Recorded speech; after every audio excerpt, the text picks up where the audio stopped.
غصہ کرتے وقتی طور پر، لیکن اس غصے پر آپ کی محبت غالب آتی ہے کہ نہیں آتی ہے؟ کیوں؟ اس لیے کہ وہ رشتہ، وہ خون کی کشش، وہ محبت کا جذبہ، اسلامی شریعت آپ کو بتاتی ہے ایمان کی بنیاد پہ میرا اور آپ کا رشتہ بھی ایسے ہی ہونا چاہیے۔ آپ کی غلطی پہ ہو سکتا ہے میں لڑ بھی لوں گا آپ سے وقتی طور پہ، ہو سکتا ہے ناراضگی بھی دکھا دوں گا، ہو سکتا ہے کچھ کہہ بھی دوں گا، یا آپ مجھے کچھ کہہ دیں گے یا آپ مجھے کچھ کر دیں گے۔ الذین آمنوا اتقوا اللہ حق تقاته ولا تموتن الا وانتم مسلمون۔ يا أيها الناس اتقوا ربكم الذي خلقكم من نفس واحدة وخلق منها زوجها وبث منهما رجالا كثيرا ونساء واتقوا الله الذي تساءلون به والأرحام إن الله كان عليكم رقيبا۔ يا أيها الذين آمنوا اتقوا الله وقولوا قولا سديدا يصلح لكم أعمالكم ويغفر لكم ذنوبكم ومن يطع الله ورسوله فقد فاز فوزا عظيما۔ أما بعد، فأعوذ بالله من الشيطان الرجيم، بسم الله الرحمن الرحيم۔ واذكروا نعمة الله عليكم إذ كنتم أعداء فألف بين قلوبكم فأصبحتم بنعمته إخوانا۔ معزز علماء کرام، بزرگان محترم، نوجوان بھائیوں اور پردہ نشین خواتین اسلام، رب العالمین کا خصوصی فضل و کرم ہے، اس کی توفیق ہے کہ آج اس نے اس گھر میں اس نے مجھ اور آپ کو اکٹھا فرمایا تاکہ ہم اور آپ قرآن و سنت کی بعض وہ تعلیمات سن سکیں، قرآن و سنت کی بعض وہ روشن ہدایات، رہنمائیاں ایک مرتبہ پھر سے اپنے دل و دماغ میں تازہ کر سکیں، جو اس دنیا میں اللہ تبارک و تعالیٰ کی عظیم ترین نعمتوں میں سے ایک نعمت ہے۔ آج آپ کے سامنے بہت ہی مختصر سے وقت میں اللہ تبارک و تعالیٰ کی دی ہوئی ایک بہت بڑی نعمت، جس نعمت کی آخری درجے تک ناقدری اللہ معاف فرمائے ہم سب کرتے ہیں، ایسی ہی ایک نعمت کی یاد دہانی سے میں کرواؤں گا تاکہ ہم اس نعمت کی قدر کریں، اس نعمت کی حفاظت کریں، اس نعمت سے جو فائدہ اٹھانے کو اللہ نے کہا ہے وہ فائدہ اٹھا سکیں، اور اس سلسلے میں ہم سے جو غلطی اور کوتاہی یا ہم اور آپ کی طرف سے جو زیادتی ہو رہی ہے اس سے ہم اپنے آپ کو بچا لے جائیں۔ یہ نعمت کیا ہے؟ یہ ہے نعمت جسے اللہ تبارک و تعالیٰ نے قرآن کے الفاظ میں نعمت بھی کہا ہے، قرآن کے الفاظ میں اللہ تعالیٰ نے اسے اخوت کہا ہے، بھائی چارہ۔ مومن مومن کا بھائی، مسلمان مسلمان کا بھائی ہے، یہ اللہ تعالیٰ کی بہت بڑی نعمت، بہت بڑی دولت۔ اور آج کے عنوان میں دو لفظ اگر آپ غور کریں گے تو آپ کو پتہ چلے گا، ہماری سماجی ضرورت، ہمارے سماج سوسائٹی کی بہت بڑی ضرورت ہے، اور ہماری اور آپ کی بہت بڑی دینی ذمہ داری بھی، یہ میرے اور آپ کے دین کا بہت بڑا لازمی تقاضا ہے کہ ہم اپنے مسلمان بھائی کو کس نظر سے دیکھتے ہیں، اس نعمت کو ہم اور آپ پہچاننے کی کوشش کریں۔ حضرات گرامی قدر، قرآن و سنت اگر میں اور آپ پڑھتے ہیں اور آپ پڑھ کر دیکھیے تو آپ کو یہ بات پتہ چلے کہ ایمان جو بندہ لاتا ہے نا، ایمان ایک تو بندے کا رشتہ اللہ سے جوڑتا ہے، سیدھے براہ راست تو اللہ تعالیٰ کا بندہ بنتا ہے، اللہ تعالیٰ سے بندگی کا رشتہ جوڑتا ہے۔ تو ایمان بندے اور رب کے درمیان ایک رشتہ ہے، اور وہ رشتہ بندگی کا رشتہ ہے، اور یہی ایمان ہم اور آپ کو پیارے نبی صلی اللہ علیہ وسلم سے جوڑتا ہے۔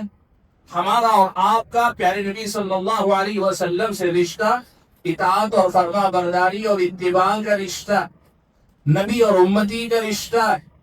تابع اور مطبوع کا رشتہ ہے کہ ہم ان کے نقش قدم پہ چلتے ہیں اور انہیں اللہ تعالیٰ نے ہمارے لیے اسوہ بنایا ہے۔ ایمان ہم اور آپ کو ہمارے اور آپ کے نبی سے بھی جوڑتا ہے۔ اس ایمان میں اللہ تبارک و تعالیٰ نے یہ بات بھی رکھی ہے کہ اگر یہ ایمان مجھ کو اور آپ کو اللہ سے جوڑتا ہے، یہ ایمان مجھ کو اور آپ کو پیارے نبی صلی اللہ علیہ وسلم سے جوڑتا ہے، تو یہی ایمان مجھ کو اور آپ کو آپس میں ایک دوسرے سے بھی جوڑتا ہے۔ سبحان اللہ۔ اسلامی شریعت میں دو قسم کی اخوتوں کا تذکرہ، دو قسم کے بھائی۔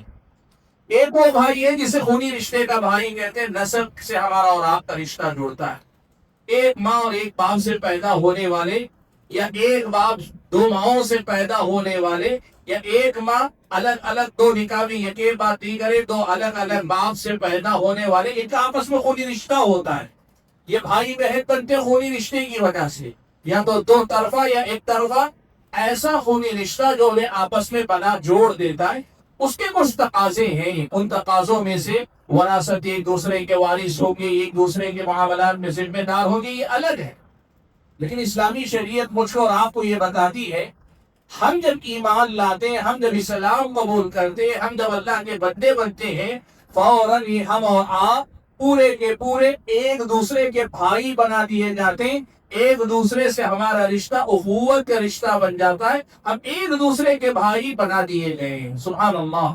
آپ اس مسئلے کو یہاں سے سمجھیں گے تبھی بات آپ کو سمجھ میں آئے گی کہ یہ ایمان کا لازمی تقاضا، آپ اور میں ایمان لا رہے ہیں تو اللہ کے بندے بن رہے ہیں، نبی کے امتی بن رہے ہیں، اور نبی کے امتی کے بعد ہم اور آپ ایک دوسرے کے بھائی بن رہے ہیں۔ اور اسلام ہم اور آپ کو یہ بتاتا ہے کہ یہ بھائی چارہ، یہ اخوت، ہمارا ایک دوسرے کے لیے بھائی بننا، یہ ہمارے سماج اور سوسائٹی کی بھی ضرورت ہے۔ کیوں؟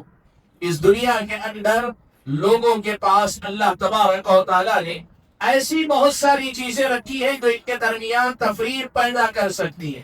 مثال کے طور پر، میں بہت زیادہ عقل مند یا میں بہت زیادہ بیوقوف، تو میرے مقابلے میں آپ یا تو کم عقل یا بہت زیادہ عقل مند۔ میں بہت زیادہ پیسے والا یا میں فقیر آدمی، میرے مقابلے میں آپ مالدار یا فقیر آدمی، کم حیثیت والے آدمی۔ یا میرے نزدیک خاندان قبیلہ، میرا بہت اونچا خاندان قبیلہ، یا میں سماج کی نظر میں چھوٹے خاندان قبیلے سے تعلق رکھنے والا، آپ اس کے مقابلے میں یا تو بڑے خاندان کے یا چھوٹے خاندان کے آدمی، آپ صاحب اختیار و اقتدار، کرسی والے، آپ کے پاس کنٹرول ہے، کرسی ہے، پاور ہے، اور دوسروں یا پھر ہو سکتا ہے آپ کمزور آدمی، میں آپ کے مقابلے میں کرسی والا۔ ہمارے پاس ایک دوسرے کو نیچا دکھانے، ایک دوسرے کے اوپر حکومت کرنے یا فرق کرنے والے بہت سارے اسباب اللہ نے رکھے۔ اس سے آگے بڑھ کر آپ دیکھیے، سوچ کا فرق اللہ تعالیٰ نے رکھا۔ میں آپ کی طرح نہیں سوچ سکتا، آپ میری طرح نہیں سوچ سکتے، آپ میری طرح سے سمجھ نہیں سکتے، میں آپ کو سمجھا نہیں سکتا، کئی بار کوشش کر کے نہیں سمجھا پاتا۔ ایک ماں باپ سے پیدا ہونے والے دو بھائی دو بہن ایک ہی ماحول میں پروان چڑھتے، لیکن دو لوگوں کی سمجھ ایک جیسی نہیں ہوتی۔ نتیجہ کیا ہوتا ہے؟ یہاں انسانوں کے بکھرنے، اختلاف کرنے، ایک دوسرے کے خلاف ہو جانے، یہ ایک دوسرے سے ٹکرانے کے بہت سارے امکانات پیدا ہوتے ہیں۔ ایسی صورت میں اگر سارے لوگوں کو ایک ایسے رشتے میں باندھا گیا ہے جسے اسلامی اخوت کہا گیا، اور یہ کہا گیا ہے کہ یہ رشتہ اتنا قیمتی ہے، اس کی خاطر آپ اپنے حسب و نسب کو نیچے رکھیں، آپ اپنی دولت کو نیچے رکھیں، آپ اپنے عہدے اور کرسی کو نیچے رکھیں، آپ اپنی سمجھ بوجھ کو دوسرے نمبر میں رکھیں، آپ سب کو پیچھے رہ کر ایک آدمی کو اگر دیکھیں تو اس نظر سے دیکھیں کہ میرا ایمان کی وجہ سے بھائی، ایمان اگر میرے اندر ہے نا، یہ ایمان میرے سامنے والے بھائی کے دل میں بھی ہے، میرا ایمان اس کا ایمان آپس میں ایسے جڑے کہ مجھے اس کے اندر کشش نظر آئے، ایک اپنائیت نظر آئے۔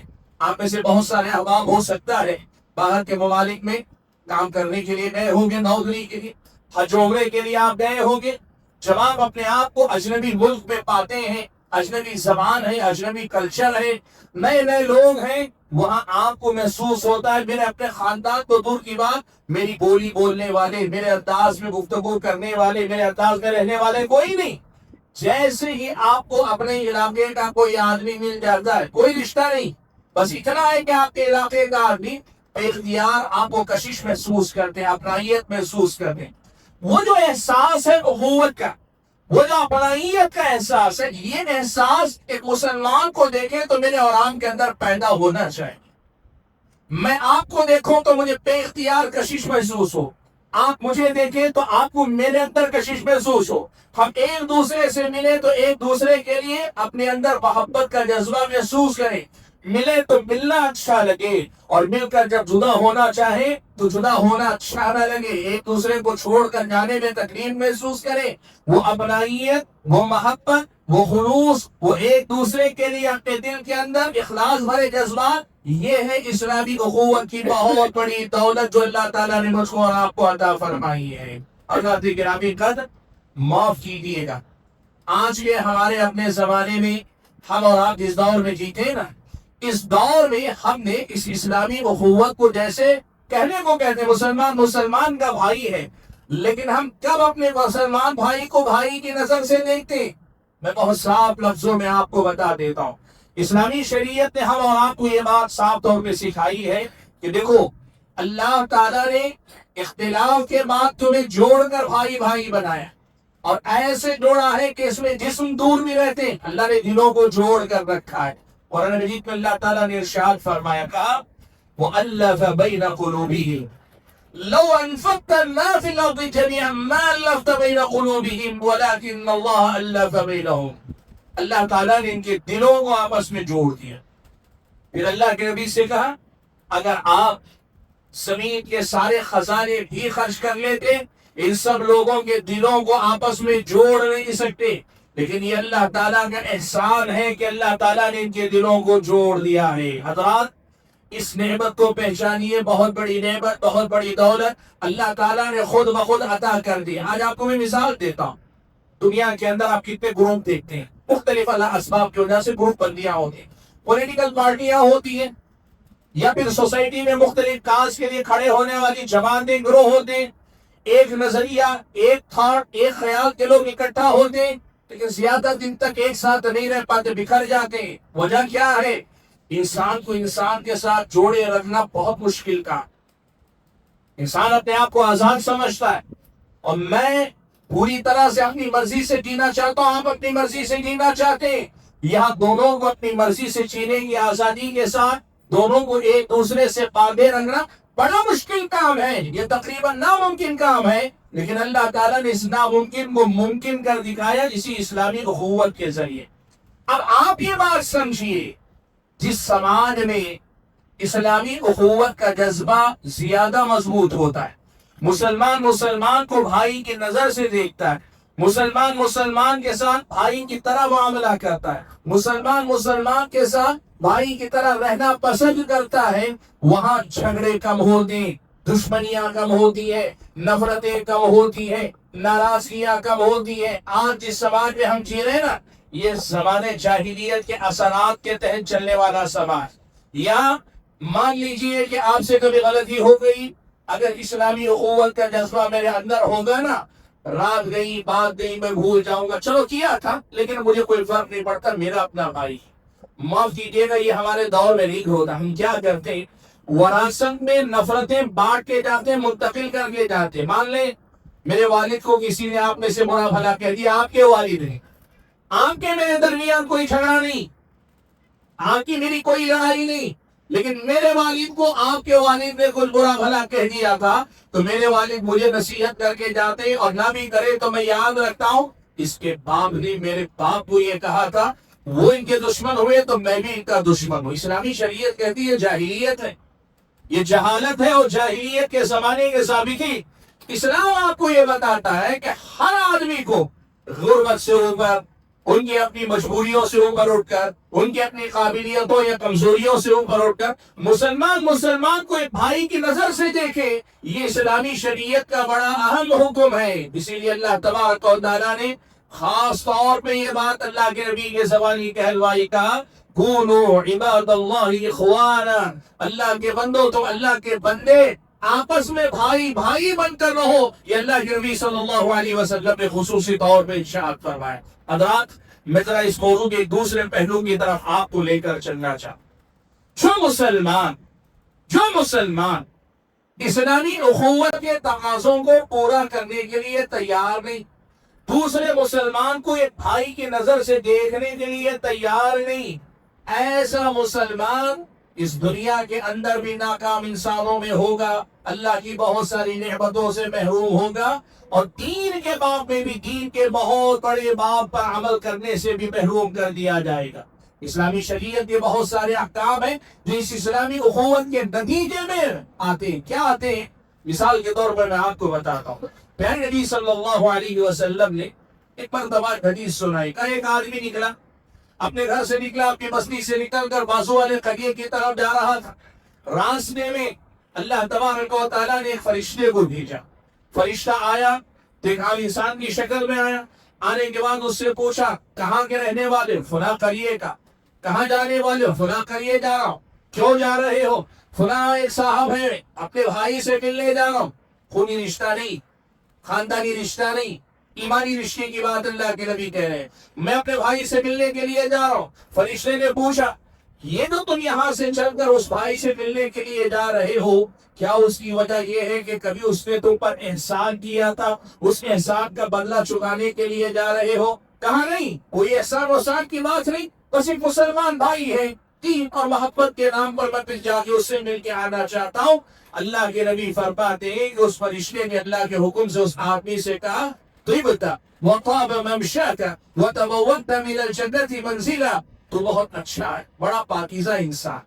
وَطَابَ مَمْشَاكَ، تیرا یہ چل کر جانا بھی بڑا پاکیزہ چل کر جانا ہے، اور یہ خوشخبری سن لے تو یہ جو چل کے جا رہا ہے اپنے مسلمان بھائی سے ملنے کے لیے ہی نہیں جا رہا ہے، بلکہ اس چال کے بدلے میں تو نے جنت میں اپنا گھر بنا لیا ہے۔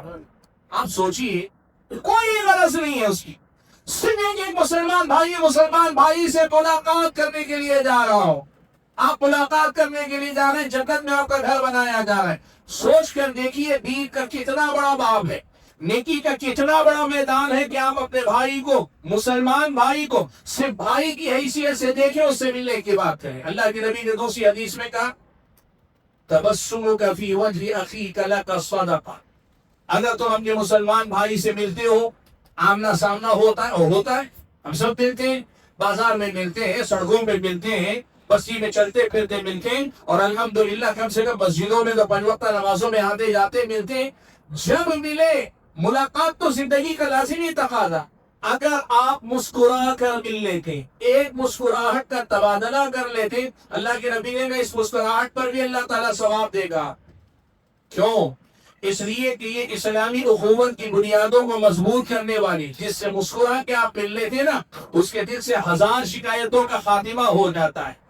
آپ بھی بات یاد رکھیے گا کہ اسلامی شریعت کی نظر میں ایک مسلمان سے صرف اس لیے محبت کرنا کہ وہ مسلمان ہے، یہ اللہ تبارک و تعالیٰ کی بہت بڑی عبادت ہے، اور یہ اللہ تعالیٰ سے کی جانے والی محبت کی تکمیل ہے کہ تو اللہ کے بندے ہیں، ہم ان سے اللہ کی خاطر محبت کریں، ہم اللہ کے رسول سے محبت کر دیں تو نبی کے امتیوں سے محبت کریں، یہ نبی کی محبت کی تکمیل ہے اللہ تعالیٰ کے بندوں۔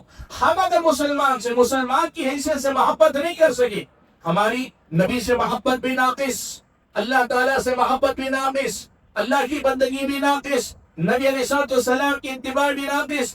ہم اور آپ اللہ تبارک و تعالیٰ کے ان بندوں سے محبت کریں گے، یہ ہمارے اور آپ کے ایمان کا کمال ہے۔ اسی لیے دیکھیے اللہ کے نبی صلی اللہ علیہ وسلم فرماتے ہیں 7 قسم کے لوگوں کو اللہ عرش کے سائے تلے جگہ دے، 7 قسم کے لوگوں کو اللہ تعالیٰ عرش کے سائے تلے جگہ دے گا۔ کون ہیں؟ ان میں سے اللہ کے نبی نے کہا وَرَجُلَانِ تَحَابَّا فِي اللَّهِ اجْتَمَعَا عَلَيْهِ وَتَفَرَّقَا فِيهِ، اللہ کے نبی نے کہا 2 ایسے آدمی جو اللہ کی خاطر ایک دوسرے سے محبت کرتے ہیں، یہ یہی بات ہے جسے اخوت کہا جاتا ہے، یہی بات ہے جسے بھائی چارہ کہا جا رہا ہے۔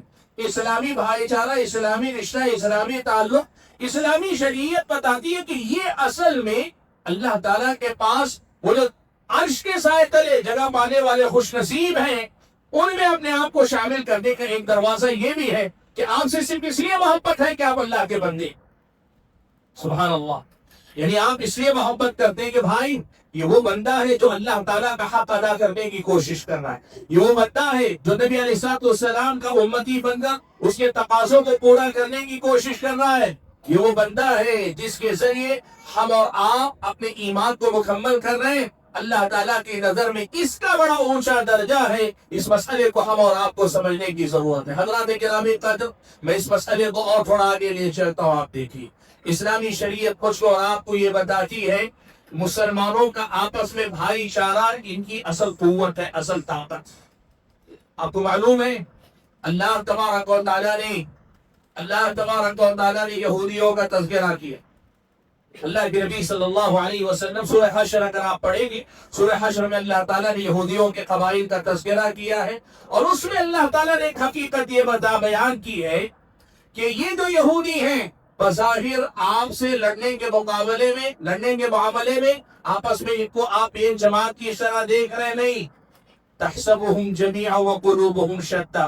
اے اللہ کے نبی، بظاہر آپ ان کو ایک جماعت ایک ساتھ دیکھ رہے ہیں، لیکن ان کے دل اندر سے بکھرے ہوئے، ان کے دل اندر سے بٹے ہوئے ہیں. اور اسی لیے اللہ تبارک و تعالیٰ نے یہ بات بیان کر دی کہ اللہ تعالیٰ نے ان کے دلوں میں آپ کا روح بٹھا دیا، اللہ کے نبی کا روح، مسلمانوں کا روح بٹھا دیا. آج آپ یہ بات یاد رکھیں، ہم نے ایسے بہت سارے اسباب، پہلے تو شرکیہ اعمال، پھر بدعتی، پھر اس کے بعد بہت سارے اپنی ذاتی مفادات، ان سب چیزوں کو ہم نے آپس میں اتنا بڑھا لیا کہ اسلامی اخوت جیسے ہے ہی نہیں، جیسے اسلامی بھائی چارہ کوئی ہے ہی نہیں.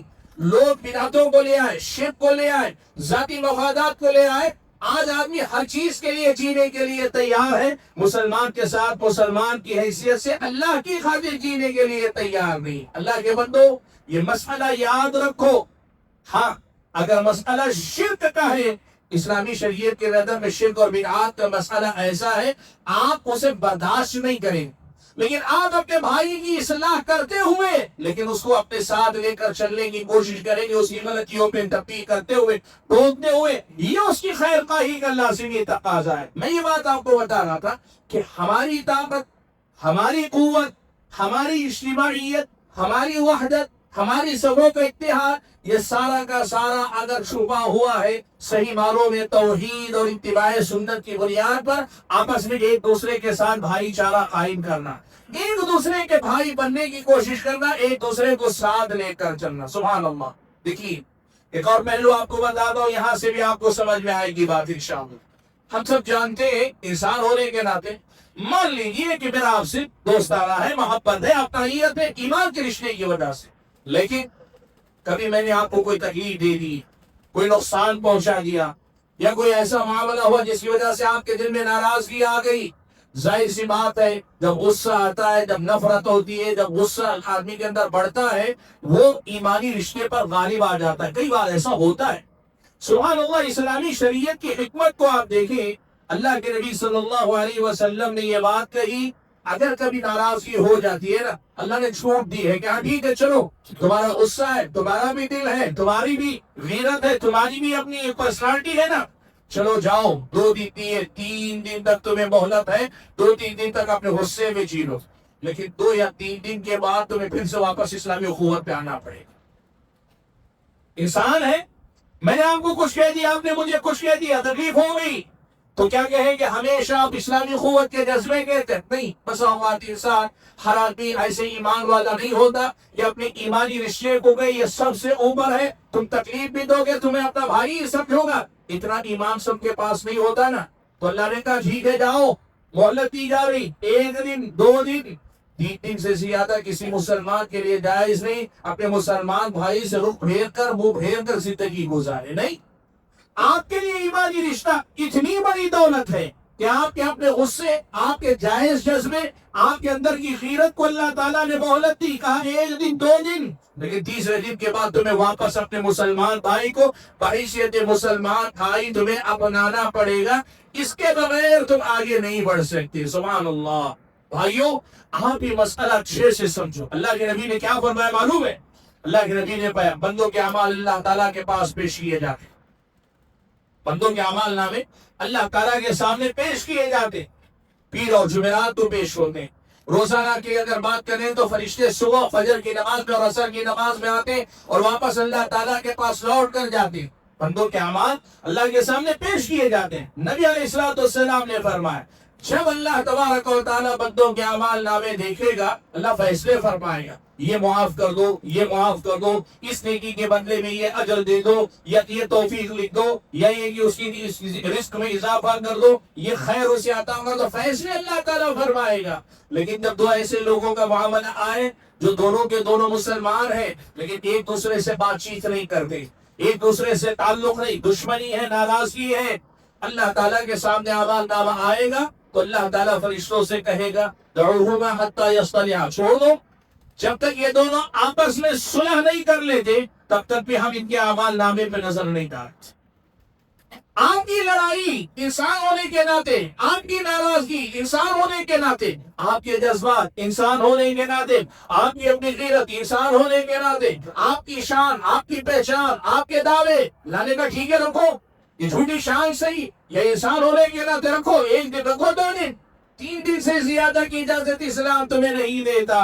اور اللہ کے نبی نے کہا اگر بندہ اپنے معاملہ سدھارنے کی طرف توجہ نہیں دیتا تو پھر اللہ تعالیٰ اس کے اعمال نامے کی طرف توجہ نہیں دیتا۔ سبحان اللہ۔ آئیو اسلامی قوت کا معاملہ ہمارے اور آپ کے دین میں کتنا اہم ہے آپ اندازہ لگائیں۔ اور اسی لیے اللہ کے نبی نے یہ بھی فرمایا اب دو لوگوں میں جھگڑا ہو جائے، ناراضگی ہو جائے تو جو آدمی سلام کرنے میں پہل کرے، جو آدمی بات چیت کا آغاز کرنے میں پہل کرے تو سبحان اللہ اس آدمی کو اللہ کے نبی صلی اللہ علیہ وسلم نے بہتر آدمی قرار دیا، کہا وَخَيْرُهُمَ الَّذِي يَبْدَأُ بِالسَّلَامِ، تو جھگڑنے والوں میں زیادہ اچھا بندہ وہ ہے جو سلام کرنے میں پہل کرے۔ یعنی مطلب یہ ہوا اسلام یہ کہتا ہے جھگڑا ہو بھی جائے اپنے جھگڑے کو بھی نیکی کمانے کا دروازہ بناؤ، سلام کرنے میں پہل کرو۔ سبحان اللہ۔ شیطان یہی اصل میں میرے اور آپ کے اندر آتا ہے، میرے اور آپ کے نفس کو بڑھا دیتا، میرے اور آپ کے نفس کو اتنا بھولا دیتا ہے کہ ہم ساری دنیا میں اپنے آپ کو اتنے بڑے سمجھتے ہیں کہ سامنے والے کی کوئی حیثیت نہیں۔ معاف کیجیے گا، آج اسلامی اخوت کے اس معاملے نے ہمارا اور آپ کا بیڑا غرق کیا ہوا۔ اسلامی اخوت کے اس معاملے میں ہمارا جو طرز عمل ہے نا، اس چیز نے بیڑا غرق کیا ہوا ہے۔ اور میں یہ بات کھلے الفاظ میں کہتا ہوں، جماعت جمعیت کے مسائل میں، دعوت و تبلیغ کے میدان میں، علماء کے مابین، ذمہ داروں کے مابین، جماعت کے افراد کے مابین ہر کسی کو بڑا بننا ہے۔ معاف کیجیے گا مجھے کچھ الفاظ کہہ رہا ہوں تو برا مت مانیے، لیکن جو حقیقت اس کے پیچھے ہم پر حکومت کر رہی وہ دیکھیے۔ ہم بڑے بننا چاہتے ہیں، کیوں بڑے بننا چاہتے ہیں؟ نیک نیتی سے بڑے بننا تھا، بری نیت سے نہیں۔ مجھے لگتا ہے مجھ سے بہتر جو ہے اس مقام پہ کوئی نہیں ہو سکتا، یہ خدمت مجھ سے بہتر کوئی نہیں کر سکتا۔ اب اس کے بعد ہوتا کیا ہے، سامنے والا جو ذمہ داری نبھا رہا ہے وہ غلطیاں بھی کرتا ہے تو مجھے اور زیادہ صحیح لگتا ہے کہ نہیں وہ نہیں میں ہی ہوں۔ اب محض اس بنیاد پہ ہمارے جھگڑے اتنے ہیں، اللہ معاف فرمائے، ہم سب آپس میں مل جاتے، ہم سب آپس میں ایک بھائی چارے میں آ جاتے، ہم سب مل کر بھائی بھائی بن جاتے، اتنی بڑی تبدیلی لا سکتے تھے کہ جس کا تصور بھی نہیں کیا جا سکتا۔ ایک مثال آپ کو دیتا ہوں، ایک بات شاعر بڑی پیاری بات اقبال نے کہی ہے، ایک ہو جائیں تو بن سکتے ہیں خورشید مبیں، ورنہ ان بکھرے ہوئے تاروں سے کیا بات بنے۔ کیا کہی یہ بات معلوم آپ کو؟ رات میں آپ نے دیکھے تارے، سبھی نے دیکھے، چمکتے ہوئے اچھے لگتے ہیں۔ کتنے تارے، ہزاروں لاکھوں تارے، ستارے ہم دیکھتے ہیں، کتنے سارے چمکدار، دیکھنے میں سب اپنی جگہ پہ اچھے ہیں، سب چمکدار ہیں، لیکن کیا ستاروں کی وجہ سے رات کا اندھیرا دور ہوتا ہے؟ رات کا اندھیرا دور ہوتا ہے ستاروں کی وجہ سے؟ نہیں، رات رات رہتی ہے، لیکن رات میں چمکتے ہوئے ستارے بڑے اچھے لگتے ہیں۔ لیکن یہی سارے ستارے مل کر اگر ایک سورج بن جائیں تو کیا ہوگا؟ رات کا اندھیرا دن کے اجالے میں تبدیل ہو جائے گا۔ آج آپ سمجھیے، آپ میں سے ہر ایک آدمی اپنی جگہ پہ بڑا اچھا ہے، کفر کا اندھیرا ہے، شرک کا اندھیرا ہے، یا پھر یہ کہ بدعت کا اندھیرا ہے، گناہوں کا بسیرا اور اندھیرا ہے۔ اور آپ میں سے جو لوگ اچھے ہیں نا، وہ سب کے سب وہ ستارے ہیں جو اس اندھیری رات کے آسمان پہ چمکتے ستارے۔ آپ سب اپنی جگہ پہ اچھے ہیں، لیکن آپ کو ستارہ بن کر چمک لینا کافی نہیں، آپ کو آپس میں مل کر اسی اسلامی اخوت کی بنیاد پہ وہ سورج بننا ہے جس کے ذریعے آپ اس اندھیرے کو دور کر سکیں، شرک کا خاتمہ ہو، کفر کا خاتمہ ہو، سب چیزوں کا خاتمہ ہو، آپس میں ایک دوسرے کے بھائی بنو۔ اللہ کے بندو، اللہ تعالیٰ نے یہی بات کہی۔ مسلمانوں کی قوت کیا تھی معلوم ہے؟ وہ یہی بات تھی، اختلاف آئے تو ہوتا بہت سارے مسائل میں اختلاف کرتے تھے، لیکن ایک دوسرے کے ساتھ بھائی بھائی چبن کر چلنے کے معاملے میں وہ بہت زیادہ احتیاط برتا کرتے تھے۔ بڑا مشہور واقعہ آپ کو میں ایک چیز بتا دیتا ہوں، دیکھیے حضرت خالد بن ولید، حضرت اللہ کے نبی کے زمانے میں اللہ کے نبی نے سیف من سیوف اللہ لقب دیا، اللہ کی تلوار کا۔ حضرت ابو بکر نے اپنے زمانے میں عراق کے علاقے میں ان کو بھیجا، فتوحات پہ فتوحات ہوتی چلی گئی۔ حضرت ابو بکر کا زمانہ ختم ہوا، حضرت عمر کا زمانہ آیا تو حضرت عمر رضی اللہ تعالیٰ عنہ نے بعض مصلحتوں کو دیکھ کر یہ چاہا کہ خالد بن ولید کو وہاں سے ہٹا دیا جائے۔ کیا کیا؟ یہاں سے حضرت ابو عبیدہ بن جراح کو خط دے کر بھیجا، خالد بن ولید کے نام کے چاہیے، جا کر آپ جو ہے یہ خط خالد بن ولید کو دے دیں کہ ان کی جگہ پہ آپ کو میں نے گورنر فوج کا سپہ سالار مقرر کیا ہے، اب خالد بن ولید فوج کے کمانڈر نہیں رہ جائیں گے، سپہ سالار نہیں رہ جائیں گے۔ حضرت ابو عبیدہ جب پہنچے، جنگ کا میدان ہے، گئے، کہاں سے؟ مدینے سے آیا ہوں۔ کیوں آئے؟ کہا کہ جنگ میں شریک ہونے کے لیے آیا ہوں۔ شریک ہو گئے، جنگ چلی، جنگ چل کر باقاعدہ جب وہ اپنے انجام کو پہنچی، جب انجام کو پہنچ گئی تو اس کے بعد حضرت ابو عبیدہ نے خالد بن ولید کو خط اٹھا کر دیا۔ کیا لکھا ہے؟ لکھا یہ ہے کہ خالد بن ولید کو سپہ سالار کے عہدے سے ہٹایا جا رہا ہے، ابو عبیدہ بن جراح کو مقرر کیا جا رہا ہے۔ کیا ہوتا؟ ہم اسی پر اڑ جاتے، یہیں سے دو جماعتیں بن جاتی۔ خالد بن ولید کی جگہ میں اور آپ ہوتے تو کیا کرتے؟ فوج میں جتنے میرے طرفدار ہیں ان کو لے کر ایک طرف میں ہو جاتا، اپنے سپہ سالار نئے سپہ دار مسلمان دو حصوں میں بڑھ جاتے۔ یہی تو ہم کر رہے ہیں، جماعت میں، جمعیت میں، بستیوں میں، محلوں میں، تنظیموں میں، باہر اندر، سب اسلامی قوت کہاں ہے ہمارے درمیان؟ اللہ کے لیے سب لڑ رہے ہیں۔ میں بات بہت صاف لفظوں میں کر، سب لڑ رہے ہیں، اللہ کے لیے لڑ رہے ہیں، نہیں اللہ کے لیے نہیں۔ معاف کیجیے گا، شیطان نے ہمیں دھوکے میں رکھا۔ دیکھو یہاں کیا ہوا، جیسے ہی خط اٹھا کر حضرت ابو عبیدہ نے دیا نا تو حضرت خالد بن ولید نے کہا آپ جب آئے تھے تبھی سے آپ کو سپہ سالار بنا دیا گیا تھا، آپ نے یہ فوراً خط مجھے کیوں نہیں پیش کیا؟ سبحان اللہ، یعنی عمر نے آپ کو میری جگہ گورنر میں، میری جگہ سپہ سالار بنا کر بھیج دیا تھا، جب آپ آئے تو فوراً آپ کو کمان سنبھال لینی چاہیے تھی، کیوں نہیں پیش کیا آپ نے؟ حضرت ابو عبیدہ نے کہا جنگ چل رہی تھی، این جنگ کے دوران اس قسم کا بڑا فیصلہ ہو سکتا ہے، مسلمانوں کے لیے نقصان دہ ثابت ہوتا، اس لیے میں نے انتظار کر لیا کہ جنگ ختم ہو جائے تو اس کے بعد آپ کے حوالے میں کروں۔ سبحان اللہ بھائیو، فرق یہی بتا دے گا کہ کون اسلامی اخوت کے تقاضوں کے ساتھ ذمہ داریوں کی تبدیلی کی دیانت کا لحاظ رکھتا ہے۔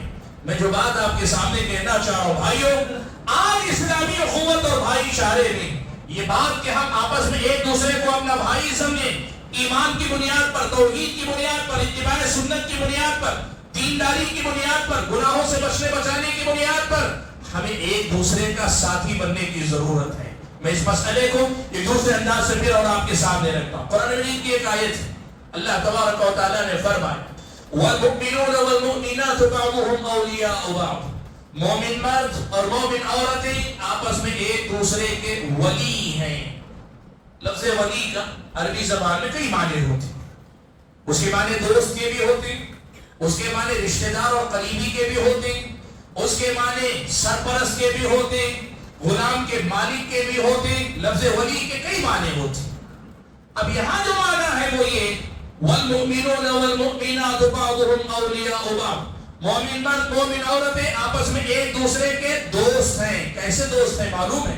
یأمرون بالمعروف وینہون عن المنکر، وہ محبت میں، ایمان کے تقاضے کے طور پہ نیکی میں ایک دوسرے کو ساتھ لے کر چلنے والے، برائیوں سے باہر کھینچ کر اپنے ساتھ لے کر چلنے والے ہوا کرتے ہیں۔ اس دنیا میں اور آپ جی رہے ہیں نا، ہمیں تین چیزوں سے لڑنا پڑتا ہے۔ دیکھیے اس کو سمجھیے گا تو سمجھ میں آئے گا کہ ہمیں اپنے بھائیوں کی کہاں ضرورت ہے، کہاں اس اسلامی اخوت کی میرے دین و ایمان میں ضرورت ہے، آپ کی سمجھ میں آئے گا۔ ہم میں سے ہر انسان تین چیزوں سے لڑ رہا ہے، اللہ کے دین پر چلنے کے لیے، دین پر ثابت قدم رہنے کے لیے، جنت کی طرف کا سفر جاری رکھنے کے لیے، جہنم سے بچنے کے لیے۔ ہم اور آپ جو سفر کر رہے ہیں اس میں تین چیزوں سے میرا اور آپ کا مقابلہ مسلسل ہو رہا ہے۔ ایک تو ہے شیطان جو ہم سب کا دشمن ہے، دوسرا ہے میرا اور آپ کا نفس اندر سے، نفس امارہ بالسوء، برائیوں پر ابھارنے والا نفس، یہ دوسرا ہے، اور تیسری چیز ہے دنیا کی رنگینیاں، دنیا کے فتنے، دنیا کے اندر پائی جانے والی بہت ساری چیزیں جو میرے اور آپ کے لیے آزمائش بن جاتی. آپ یہ بات یاد رکھیں، اللہ تعالیٰ جب مجھے مضبوط ایمان دیتا ہے نا، ایک اکیلا آدمی میں اتنا طاقتور ہو جاتا ہوں، شیطان کو بھی پچھاڑ دیتا ہوں، نفس کو بھی قابو میں کر لیتا ہوں، اور دنیا کو بھی ٹھوکروں میں رکھتا ہوں. نہ دنیا مجھے بہکا سکتی ہے، نہ نفس مجھے ورگلا سکتا ہے، نہ شیطان مجھ پہ غلبہ پا سکتا ہے. کب؟ جب میرا ایمان اللہ تعالیٰ مضبوط رکھتا ہے، میں طاقتور ایمان والا ہوتا ہوں تب. لیکن آپ کو معلوم ہے کہ ایمان کا معاملہ یہ کہ ایمان گھٹتا اور بڑھتا ہے، اور جب ایمان کمزور پڑتا ہے نا تو کیا ہوتا ہے؟ کبھی میں نفس کا غلام بن جاتا ہوں، کبھی دنیا کے دھوکے میں آ جاتا ہوں، دنیا کے فتنوں میں، دنیا کی رنگینیوں میں آ جاتا ہوں، اور کبھی شیطان لعین، شیطان مردود میرے دل و دماغ پہ مسلط ہو جاتا ہے. یعنی میں ان تینوں سے نہیں، تینوں میں سے کسی ایک سے ہار جاتا ہوں، اور کبھی کبھار یہ تینوں آپس میں مل جاتے ہیں تو میں اتنا کمزور ہو جاتا ہوں کہ مجھے اب اپنے ایمان کے تقاضوں کو پورا کرنا مشکل ہو جاتا ہے، نیکی پہ رہنا مشکل ہو جاتا ہے، برائی سے بچنا مشکل ہو جاتا ہے. ایسے موقع پر مجھے ضرورت ہوتی ہے کہ کوئی میرا ایمان والا بھائی اپنے ایمان کی بیٹری سے میرے ایمان کی بیٹری کو چارج کر دے. آسان الفاظ میں آپ کہیں، ہمیں ضرورت ہوتی ہے کہ میرا اپنا مومن بھائی میرا ہاتھ پکڑے. میں جب کمزور ہو رہا ہوں تو میرا مسلمان بھائی میرا سہارا بنے. میں غلط کر رہا ہوں، میں گمراہی پہ جا رہا ہوں، میں برائی پہ جا رہا ہوں، میں بدعتوں میں جا رہا ہوں، میں شرک میں جا رہا ہوں، یا میں نیکیوں میں پیچھے ہو رہا ہوں، نماز میں پیچھے، روزے میں پیچھے، حج میں پیچھے، صدقات و خیرات میں پیچھے، نیکی کے کاموں میں پیچھے. ضرورت ہوتی ہے کہ کوئی میرا سہارا بن جائے. یہ ایمانی رشتے، اسلامی اخوت کا بہت بڑا کمال ہے کہ میں جب کمزور پڑ جاتا ہوں تو پھر آپ کا ایمان میرے ایمان کی طاقت بن جاتا ہے، آپ کا ایمان میرے ایمان کا سہارا بن جاتا ہے، آپ کی اخوت میری اخوت کا سہارا بن جاتی ہے. آپ کے ذریعے مجھے پھر سے زندگی ملتی ہے. یہ ہے اسلامی اخوت کی طاقت جو اللہ تبارک و تعالیٰ نے رکھی ہے. سبحان اللہ. صحابہ کرام رضوان اللہ تعالی مجمعین کی زندگی آپ دیکھیں، وہ اس اسلامی اخوت کو بچانے کے لیے آخری حد تک کوشش کرتے تھے. حضرت عمر بن خطاب رضی اللہ تعالیٰ اور ایسے دیگر سلف کے اتنے اقوال ہیں اس سلسلے میں، وہ کہتے تھے کہ ہمیشہ اپنے بھائی کے بارے میں حسن ظن رکھو، ہمیشہ حسن ظن رکھو. دوسرا، غلطیاں سب کرتے ہیں، ابو درگزر سے کام لو. تیسرا، ہمیشہ اس بات کا خیال رکھو کہ تمہاری طرف سے تمہارے بھائی کو کوئی تکلیف نہ ہو جائے.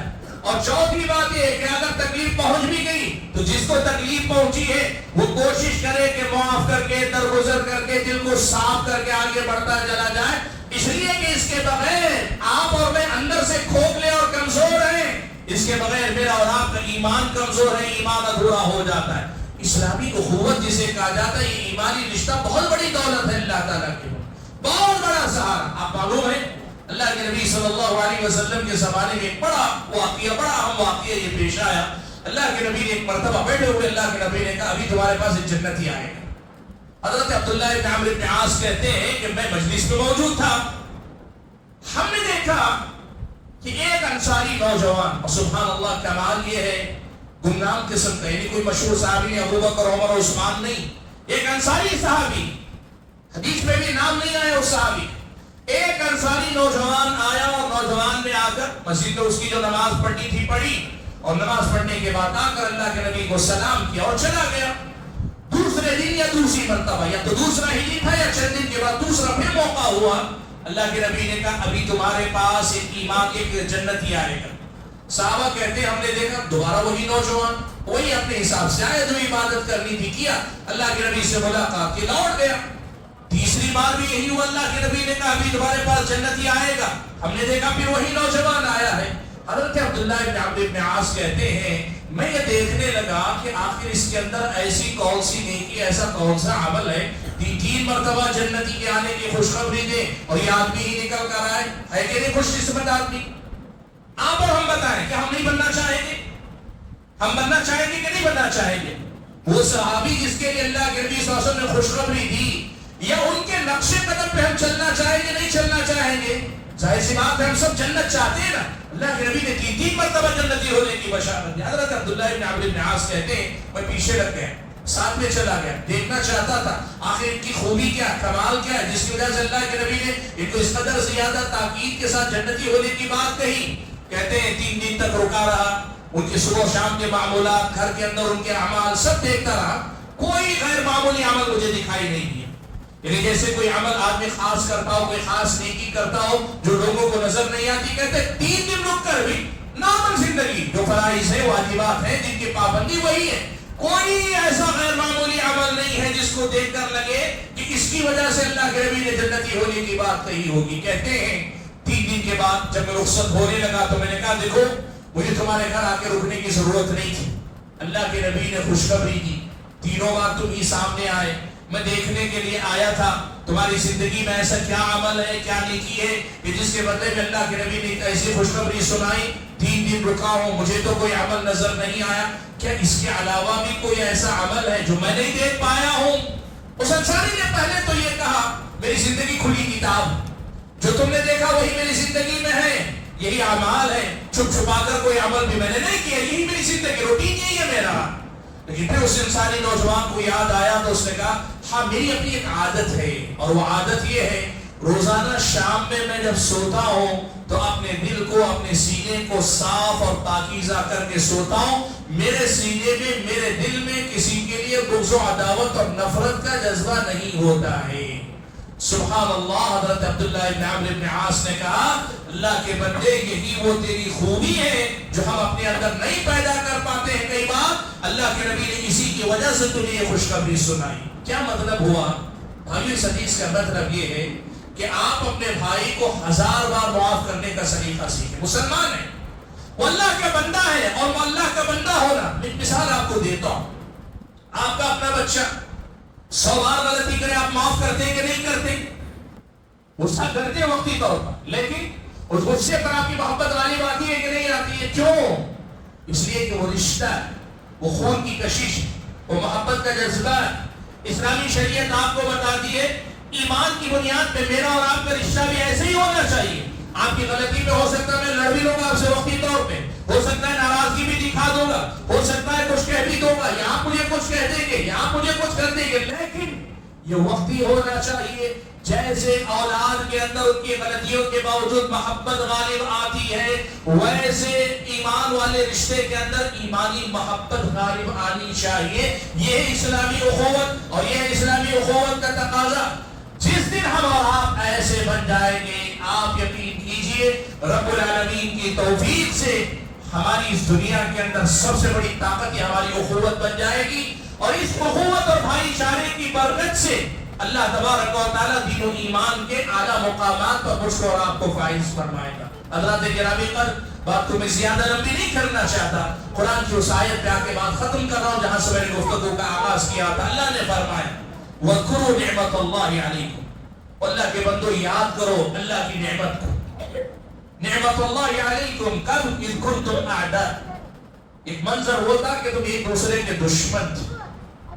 مشرکین اسلام لانے سے پہلے ان کا حال زمانے جاہلیت میں کیسا تھا معلوم؟ ہمیشہ کے جھگڑے اور پشتوں کی لڑائیاں، کئی پشتوں تک لڑتے تھے۔ آپ کو معلوم ہے عربوں کی بہت بڑی مشہور جنگ ہے، 40 سال تک جنگ لڑے لوگ، ایک دوسرے کے ساتھ لڑتے رہے، اس پہ موقع ملتا اس پہ حملہ کرتا، اس پہ چھوٹے سے قبائل آپس میں لڑے۔ کس مسئلے پر؟ دو لوگ اپنا اونٹ پانی پلانے کے لیے لائے، اس نے کہا میرا اونٹ پہلے پانی پیے گا، اس نے کہا میرا پہلے پیے گا، اس پر بات چھڑی، تھوڑی سی جھگڑا ہوا، اس سے شروع ہونے والی لڑائی 40 سال تک لڑے۔ ایسی جاہلیت تھی۔ اللہ نے کہا کنتم اعداء، تم دشمن تھے، تمہیں انسان بن کے آپس میں محبت سے جینا نہیں آتا تھا، تم نفرتوں کو ہی کمال سمجھتے تھے، دشمنی نبھانے کو ہی کمال سمجھتے تھے، تم اپنے آپ کو زوراور بنا کر رکھنے ہی میں کمال سمجھتے تھے۔ لیکن اللہ تعالیٰ نے کیا کیا؟ اللہ تبارک و تعالیٰ نے یہ نعمت تمہیں عطا کی۔ کیا نعمت؟ فَأَلَّفَ بَيْنَ قُلُوبِكُمْ، اللہ تعالیٰ نے تمہارے دلوں کو آپس میں جوڑ دیا ایمان کے ذریعے۔ اللہ تبارک و تعالیٰ کی دی ہوئی الفت اور محبت کے ذریعے اللہ تعالیٰ نے جوڑا۔ کیا ہوا؟ فَأَصْبَحْتُمْ بِنِعْمَتِهِ إِخْوَانًا، اللہ تعالیٰ کی اس نعمت کے نتیجے میں تم ایک دوسرے کے بھائی بن گئے ہو۔ اس نعمت کو پہچانو اللہ کے بندو۔ وَاذْكُرُوا نِعْمَةَ اللَّهِ عَلَيْكُمْ، اللہ کی نعمت ہے، اسے پہچان کر اسے سب سے اوپر رکھو۔ اور آپ جانتے ہیں اس محبت کو ساتھ لے کر چلو کہ دنیا میں بھی کام آئے گی اور آخرت میں یہی الفت و محبت کامیاب کا آئے گی. اور آپ کو معلوم ہے جنت میں بھی اللہ تعالیٰ نے کہا دونوں آپس میں ایمان کی بنیاد پہ محبت کریں گے نا, اللہ تعالیٰ جنت میں ان کی مجلسیں لگائیں گے, یعنی ان کی بیٹھک ہوگی, تخت لگیں گے, ایک دوسرے کے ساتھ تخت پر آمنے سامنے بیٹھ کر علی سرر متقابلین ایک دوسرے کے ساتھ خوش گپیاں کریں گے, بات چیت کریں گے, ہنسی مذاق میں محفلیں جمیں گی. کب؟ جب اس دنیا میں محبت کے ساتھ رہو گے, ایمان کے تقاضوں کو پورا کرو گے, اسلامی قوت سے تمہاری میری دنیا سنور جائے گی اور میری اور آپ کی آخرت کامیابی سے ہمکنار ہو جائے گی. اور اگر ہم نے یہ نہیں کیا تو آپ یقین کرو دین و ایمان کے بہت سارے تقاضے ہم ادا نہیں کر پائیں گے, ہم ادھورے ایمان والے ہو جائیں. سب کچھ ہے آپ کے پاس, نماز ہے, روزہ ہے, زکوٰۃ ہے, حج ہے, قرآن کی تلاوت ہے, تسبیحات ہے, استغفار ہے, توبہ ہے, آپ ماشاءاللہ بہت اللہ کی راہ میں خرچ کرتے ہیں, سب کچھ ہے, لیکن اسلامی قوت اور بھائی چارے پہ توجہ نہیں, آپ کا ایمان ادھورا ہے, انکمپلیٹ ہے, آپ ناقص ہیں, آپ کے اندر کمی ہے, اس کو پورا کیجیے. اور ایمان کی تکمیل کے ساتھ ساتھ آپ اور ہم ایک دوسرے کے ساتھ مضمون طاقت بن پائے. سبحان اللہ. آپ ایمان دیکھیے, اللہ نے 5 انگلیاں بنائی, پانچوں کو ایک دوسرے سے الگ بنائے. ہر انگلی سے کچھ ایسے کام ہو سکتے ہیں جو دوسری نہیں کر پائے. اس انگلی سے جو کام آپ کر سکتے ہیں موڑے سے نہیں لے سکتے, لیکن آپ یہ بات بھی جانتے ہیں ہر انگلی کے اپنے اپنے کام ہونے کے باوجود کچھ کام ایسے ہیں جو پتے ہی سے مکمل ہوتے ہیں, انگلیوں سے نہیں ہو سکتے. جو کام پنجے سے ہو سکتا ہے وہ پنجے ہی سے ہو سکتا ہے. جو کام اللہ تعالیٰ نے اسلامی قوت سے جوڑ کے رکھے وہ قوت کے ذریعے ہی ہو سکتے ہیں, ورنہ ہر انگلی اپنی جگہ اپنا کام کرتے رہے گی. پنجے اور قبضے سے جو کام ہونا چاہیے, مٹھی سے جو کام ہونا چاہیے, مضبوط پکڑ سے جو کام ہونا چاہیے وہ رہ جائیں گے, اور کسی چیز کو ہم سمجھنے سے قاصر ہیں. اسی لیے میں نے کہا رب العالمین کی دی ہوئی بہت بڑی نعمت, رب العالمین کی دی ہوئی بہت بڑی نعمت, لیکن ہم اور آپ بہت زیادہ غفلت اور لاپرواہی کا شکار ہیں. ضرورت اس بات کی ہے کہ اس کو سمجھیں اور سمجھ کر ایک دوسرے سے رشتوں کو مضبوط کریں. طریقہ کیا ہوگا؟ وقت زیادہ ہو گیا میرا, لیکن ایک دو باتیں سے میں اسے اشاروں میں کر کے سمیٹ دیتا ہوں. طریقہ کیا ہوگا؟ ایک دوسرے کو سلام کریں, مسکرا کر ملے, وقت نکال کر 2 منٹ کے لیے حال چال پوچھ لیا کریں. ٹھیک ہے, وقت ملے کبھی کبھار ایک دوسرے سے ملاقات کے لیے جایا کریں, ایک دوسرے کو ہدیہ تحفے دیا کریں. چھوٹی چیز ہے, کوئی بڑی چیز نہیں. اور اگر اللہ تعالیٰ توفیق دے, ہم سب ایک ہی گلی میں رہتے ہوں گے, کبھی میرے گھر آپ آ جائیے, کبھی مجھے اپنے گھر بلا لیجیے. ان سب چیزوں کو لائیے جن سے ہماری اخوت اور بھائی چارے میں فروغ ہو. سبحان اللہ. لوگوں کی برائیاں کرنے نہیں, آپس میں ایک دوسرے کا رشتہ مضبوط کرنے, لوگوں کا نقصان کرنے, ان کی قیمتیں کرنے کے لیے نہیں, آپس میں ایک دوسرے کا دکھ درد بانٹنے کے لیے اس اسلامی اخوت کو مضبوط کریں. رب العالمین سے دعا ہے کہ اللہ تعالیٰ مجھے اور آپ سبھی حضرات اور خواتین کو اس نعمت, اللہ کی غیر معمولی نعمت, زندگی کی بہت بڑی ضرورت اور میرے اور آپ کے دین و ایمان کے بہت بڑے باب کو مکمل کرنے کے اللہ ہم اور آپ کو توفیق عطا فرمائے. اور جو غلطیاں, جو کمزوریاں, جو کوتاہیاں اس اسلامی اخوت کی راہ میں رکاوٹ بن رہی ہے, اللہ تبارک و تعالی ہم اور آپ کو اس سے بچا لے, اس سے پاک رکھے. آمین. وآخر دعوانا ان الحمد للہ رب العالمین.